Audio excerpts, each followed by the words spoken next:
Gervonta Davis has just exposed Floyd Mayweather for backing away from his challenge and avoiding a potential fight with him. Meanwhile, Shakur Stevenson unleashed a verbal barrage on Gervonta during a recent interview, accusing him of playing it safe by cherry-picking opponents and steering clear of formidable challengers, including Stevenson himself. I mean, that's why he fighting him. He's picking and choosing. That's what he do.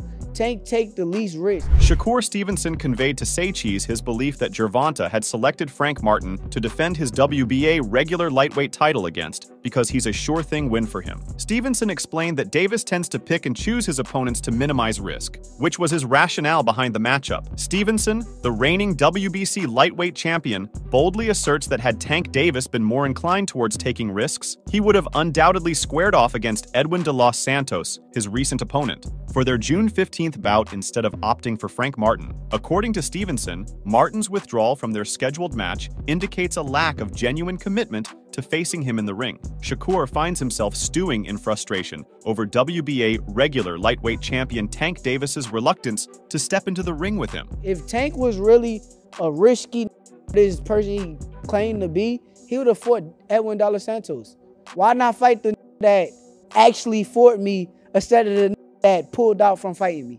Opting instead for opponents of lesser caliber. Tank, on the other hand, casually dismisses Shakur as just one of the 7 names scribbled on his latest contract. It appears that Shakur's satisfaction remains elusive as he continues to criticize Tank Davis. The timing of the fight shouldn't be the focus. Rather, it requires additional time to reach its full potential. Shakur's stature isn't weighty enough to significantly elevate a showdown with Tank, not quite reaching the spectacle of a rematch featuring Davis against either Ryan Garcia or Isaac Cruz. Those bouts hold far more allure for Tank, as Shakur's recognition extends primarily to the devoted boxing aficionados and garners favor solely among the most fervent enthusiasts. Shakur further commented that the decision didn't seem logical. He argued that if Davis truly wanted to showcase his prowess, he should consider facing someone like de los Santos, who is a formidable 135-pounder with both boxing skills and power.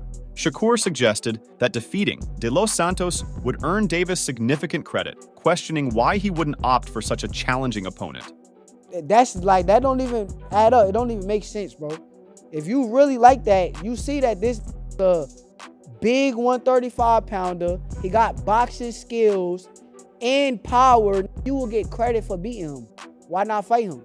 Shakur continued, expressing his understanding of the dynamics of the sport, where fighters often prioritize minimizing risks while maximizing earnings. He acknowledged that this approach has been inherited from the likes of Floyd Mayweather Jr. Shakur emphasized that criticism is unwarranted if one is not willing to face tough opponents. He highlighted his own accomplishments, stating that as a 3-weight world champion, he has more experience and achievements than his opponent. Shakur contrasted his record with Tank's, noting that Tank has only held 1 title throughout his career, a WBA at 130 pounds. He also pointed out that Tank's opponents may be reluctant to face him. This a game where is playing like the least risk for the most money, and I respect it. They got it from the best of them. I get it, but truthfully, you can't talk to me and say anything bad about me or nothing about me if you're not gonna get in that fire. But how can I not have the experience if I'm more accomplished than this dude? I'm a 3-weight world champion and actually really a world champion. Tank had two belts his whole career, right? They was both the same belt. He had a WBA at 130 pounds. That's the only title he ever hold in his career. Then if you really look at it, his opponents don't even want to fight me. I got offered, they try to get Pitbull to fight me.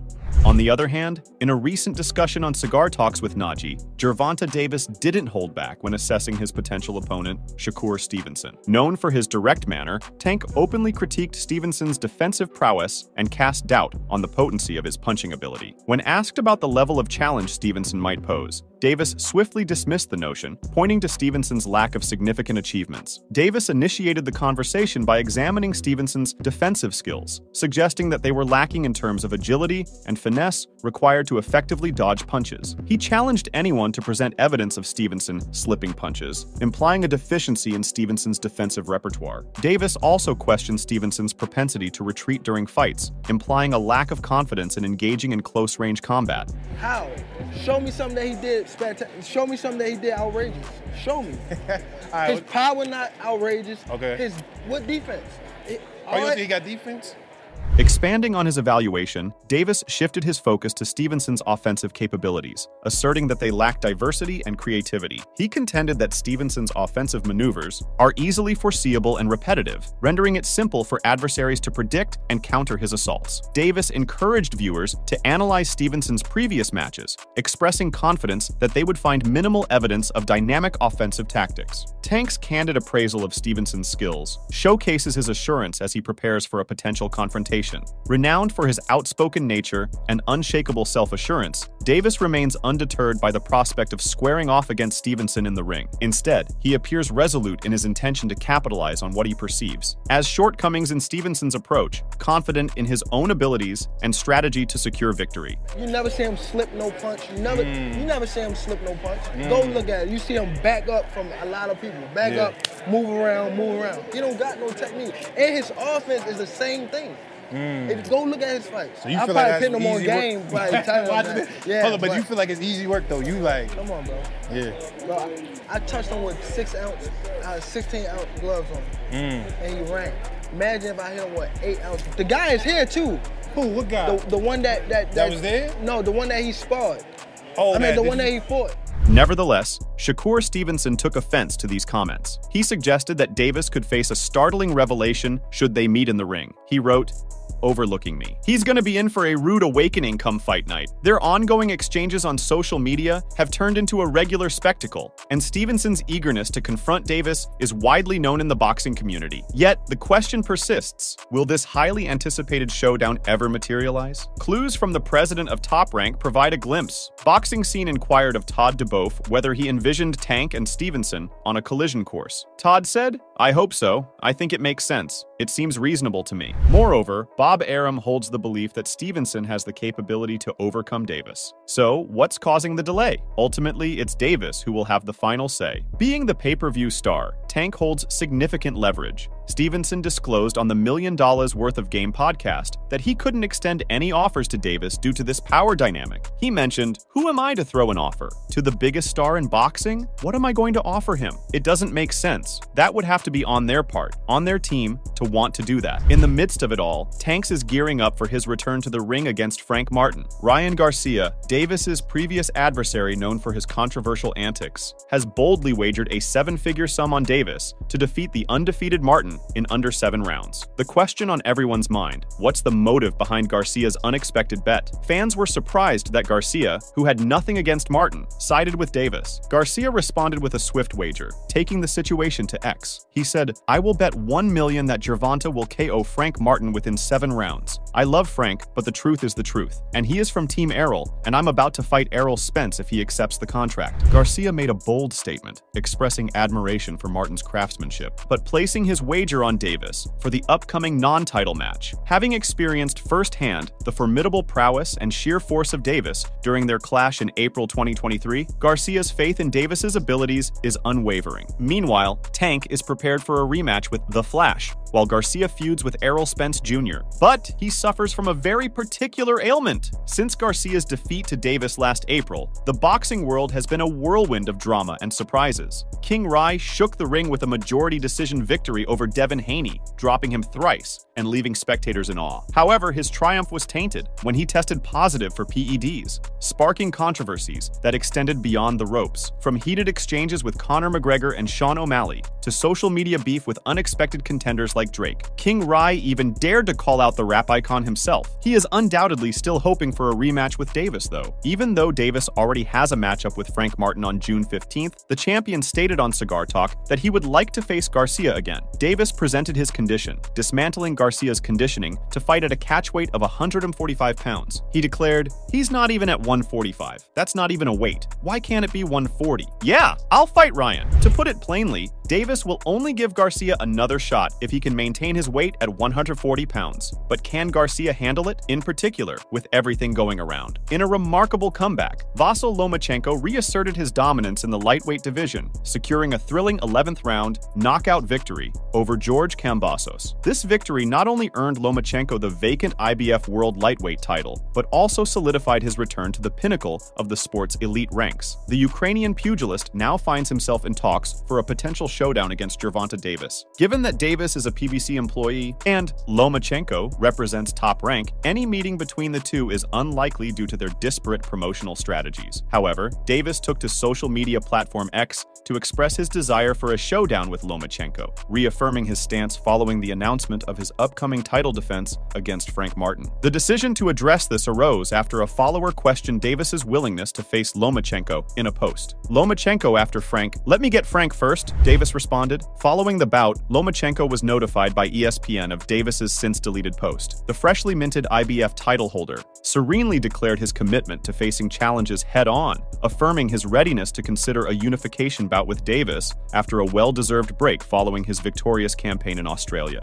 Lomachenko replied to Davis, "You know, during my boxing career, I've never run around, and I've always taken fights. After I rest a little bit, we can talk about the future." On the other hand, since his last exhibition fight, which took place 11 months ago, Floyd Mayweather, the pound-for-pound icon, is about to reveal his opponent for his first match of 2024. In a recent exhibition bout, Mayweather faced off against John Gotti III last June, and while the action inside the ring was intense, it was the chaos outside the ropes that stole the spotlight. The referee made a decisive call to end the match in the 6th round, sparking frustration among the fighters' teams. Tempers flared, and before long, the tension spilled over, with team members converging into the ring. This spectacle devolved into a chaotic melee, serving as a disgrace to the sport. However, it wasn't entirely surprising, considering Mayweather's track record of treating his exhibitions as little more than glorified sparring sessions. At 47 years old, he often mocked his opponents and the paying viewers, setting the stage for the inevitable debacle. ESPN's Salvador Rodriguez hints that Mayweather's upcoming bout might just outshine all his previous exhibitions. As he prepares to step into the ring against Victor Ortiz, nearly 4 years after their contentious initial showdown, anticipation mounts for what could be Mayweather's most captivating clash yet. Rodriguez tweeted, "Mayweather is in Mexico. They tell me that Floyd Money Mayweather will announce an exhibition fight against Victor Vicious Ortiz on August 24th at the Plaza de Toros, Mexico." On Wednesday, they give more details. Mayweather KO Ortiz in 2011 by catching him with his guard down after a headbutt. In another tweet, Rodriguez added, "They are also checking the Mexico City arena and even the Zocalo for the event. It is likely that Alan Picasso will join in." He further added, "It will be defined tomorrow, but Mayweather could offer a public training on Thursday at the Zocalo CDMX." In September 2011, Ortiz received a challenge from Mayweather for the WBC welterweight title. However, Ortiz lost points because he headbutted the opponent in the 1st and 4th rounds. In the 4th round, just as the referee intervened for the 2nd time, Ortiz extended his glove in a gesture of apology towards Mayweather. However, instead of reciprocating, Mayweather unleashed a savage 2-punch assault that sent Ortiz crashing to the canvas, leaving him unable to rise before the referee's count reached its conclusion. An unrepentant Mayweather told Ortiz to protect himself at all times during the post-fight interview, but he also acknowledged that he would be open to a rematch and got into a memorable argument with Larry Merchant. However, the rematch was never held since Ortiz lost both of his subsequent fights against Josecito Lopez and Luis Colazo, respectively, and was never able to compete for a world title again. In 2022, Ortiz retired from the ring after clinching a unanimous decision victory against Todd Manuel. However, the prospect of a rematch with Mayweather, who had retired half a decade earlier, tantalized Ortiz. It represented an opportunity to settle scores and reclaim a sense of justice. Mayweather's previous victory had robbed Ortiz of his world title and prematurely halted his career's ascent to the pinnacle of the sport. However, it appears that there are still doubts over this potential matchup. Today, Rodriguez unveiled a surprising revelation, casting uncertainty over the eagerly awaited showdown between the long-standing adversaries. This sparked a flurry of reactions from fans and followers, predominantly Spanish speakers, who swiftly shared their perspectives. Discontentment seemed to dominate the discourse, painting a familiar picture of frustration and anticipation. Salvador Rodriguez revealed, Mayweather exhibition in Mexico. He did not come to the conference and deleted the poster from his Instagram. Victor Ortiz went, but they did not introduce him, which asks a lot. They did not reveal a rival, and the CDMX government canceled training this Thursday. It appears from today's tweet that Mayweather Jr. was unable to attend the conference. He also deleted the advertisement on Instagram. Victor Ortiz was present during the conference, but very few people gave him a brief introduction. Rodriguez further revealed, "Remember that Floyd will not go to the Zocalo today. There is also a contingency." Meanwhile, Gervonta Davis reveals that Floyd is avoiding his fight challenge by using all these tactics. He thinks that Floyd doesn't want to fight him. As speculation swirls regarding Mayweather's next opponent, numerous potential challengers have been rumored, with Gervonta Davis among them. Furthermore, Davis hasn't shied away from critiquing his former mentor. Once more, he has aimed his criticism at Mayweather, alleging that his latest fighting contract exceeds the $200 million deal Mayweather secured with Showtime in 2013. He said, "I'm at the point where I passed him, and I'm doing it at a young age. When Floyd Mayweather was 29, he wasn't doing it like me, you'll see. That 6-7 fight deal that I was talking about, that's bigger than Mayweather's 6-fight deal that he had with Showtime in 2013, and I'm just releasing it here." Moreover, since Floyd was unable to come to this recent press conference, fans now believe that he is really stuck in Dubai, and Tank was right all along. We know that Floyd Mayweather and Gervonta Davis are embroiled in a heated and ongoing disagreement. When Davis threatened to physically attack his former instructor recently, it became more serious since he wanted to knock Mayweather out the next time they faced each other. This argument is a result of Davis's frustrations. He specifically brings up a previous jail sentence he received as a result of a hit-and-run event in 2020. Despite their professional affiliation, Davis and Mayweather have had a turbulent relationship because Davis spent a large amount of his career fighting for Mayweather Promotions. Strains began to surface as far back as 2017, marked by Davis ascending to the status of world champion. By late 2022, Davis chose to part ways with Mayweather Promotions following his match against Rolly Romero, electing to chart an independent course with guidance from Al Heyman. The breakup seemed friendly at first, but things heated up again before Davis's match against Ryan Garcia in April 2023. Davis lodged allegations against Mayweather, claiming he was limiting his entry to the Mayweather gym, an essential locale for his training sessions. Although there seemed to be a patch-up, marked by Mayweather attending Davis's triumphant bout against Garcia, tensions have once again flared up. Mayweather recently voiced his disapproval of contemporary boxers' obsession with superficial trappings of fame and fortune, a sentiment that Davis interpreted as a thinly veiled jab aimed at him. In response, Davis took to social media to vehemently criticize Mayweather, accusing him of financial misconduct and branding him as an envious detractor. Tank said, "Nigga says all this, but he's in Dubai and can't leave because he's been taking money and not doing what they paid him to do. Nick fucking hater." This public altercation is a reflection of a long-running conflict between Mayweather and Davis, which has shown up in a number of heated discussions on different internet forums. Amidst the whirlwind of social media activity, with posts swirling like leaves in the wind, Mayweather took a moment to direct his attention towards Davis. In response to the initial revelations from his former protege, Money crafted a video posted across his digital platforms, showcasing Tank